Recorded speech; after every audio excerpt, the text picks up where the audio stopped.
नमस्कार, आप देख रहे हैं करंट न्यूज बिहार। मैं अभी लालापुर प्रखंड के कृषि भवन में उपस्थित हूँ, जहाँ पर हमारे सामने कृषि विभाग के पदाधिकारीगण उपस्थित हैं। मैं इन लोगों से जानकारी लेना चाहूँगा कि अभी के समय में किसान के हित में क्या योजना चलाई जा रही है सरकार के द्वारा। मैं धर्मेंद्र कुमार, कृषि समन्वयक, सर्वप्रथम हमारे ई किसान भवन में आए हुए पत्रकार बंधु का हार्दिक स्वागत करता हूं, अभिनंदन करता हूं। इस समय हमारे कृषि विभाग में किसानों के हित के लिए खरीफ फसल बचाने के लिए, धान की सिंचाई करने के लिए डीजल अनुदान का प्रोग्राम चल रहा है। किसानों द्वारा डीजल अनुदान हेतु आवेदन लिया जा रहा है और आवेदन करने के बाद किसानों से उनके प्लॉट की जांच करके उनका आवेदन अग्रसारित कर दिया जाता है और उसका अनुदान किसान के खाते में मिलता है।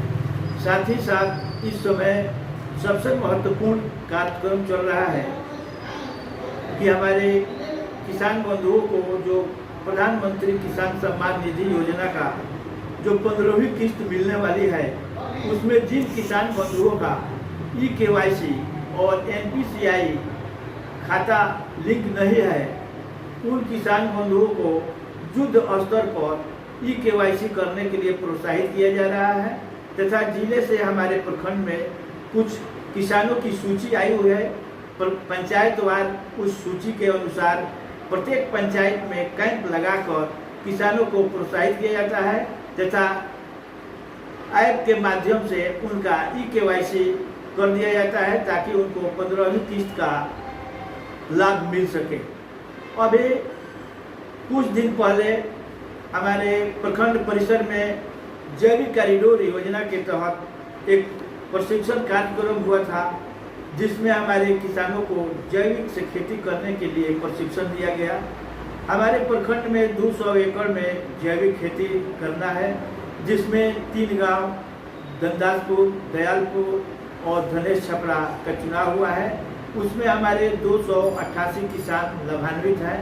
उन किसानों को प्रति एकड़ 11,500 रुपया उनके खाते में हस्तांतरित कर दिया गया है और उन किसान बंधुओं से जैविक खेती के लिए उपादान का उठाव करने के लिए प्रोत्साहित किया जाता है, जिस उपादान से हमारे किसान बंधु अपने जैविक खेती में सहयोग पाएंगे और जैविक खेती कर हमारे भूमि को, अपने पैसे को और अपने स्वास्थ्य को बचाएंगे।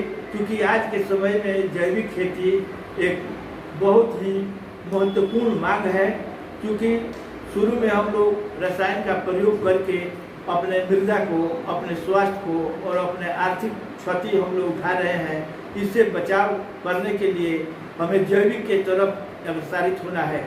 साथ ही साथ किसान बंधुओं को यह हम एक संदेश देना चाहेंगे कि आगामी रबी वर्ष में, चूँकि अब मोटे अनाज की खेती का शुरुआत युद्ध स्तर पर करना है, इसके लिए हमें मक्का, तिलहन, दलहन इन फसलों की रकबा को बढ़ाना है तथा केवल रकबा बढ़ाने से ही नहीं होगा, इसकी खेती पर भी हमें जोर देना होगा और फसल को उगाना होगा। एक बात और जानना चाहेंगे आपसे कि जो आप मक्का वगैरह के लिए बात कर रहे हैं, मक्का को क्षति पहुंचाते हैं और मक्का को होने नहीं देते हैं, इस पर सरकार के द्वारा कोई कदम नहीं उठाया जा रहा है, इसके लिए आपको क्या करना है?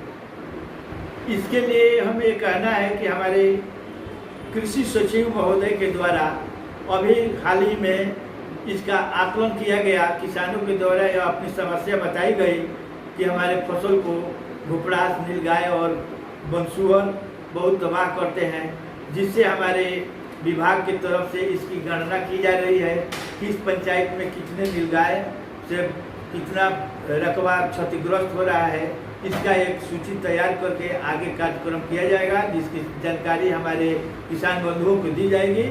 और साथ ही साथ नीलगायों से बचाव के लिए विभाग पहले से ही, प्रशासन पहले से ही, हमारे बिहार सरकार पहले से ही वन विभाग को यह कार्य सौंप दिया है। कहीं कहीं हमारे वन विभाग के कर्मचारी मेरे दिखाई दे रहे हैं कि नीलगायों को पकड़ रहे हैं, उसको पकड़ कर दूसरे जगह ले जा रहे हैं।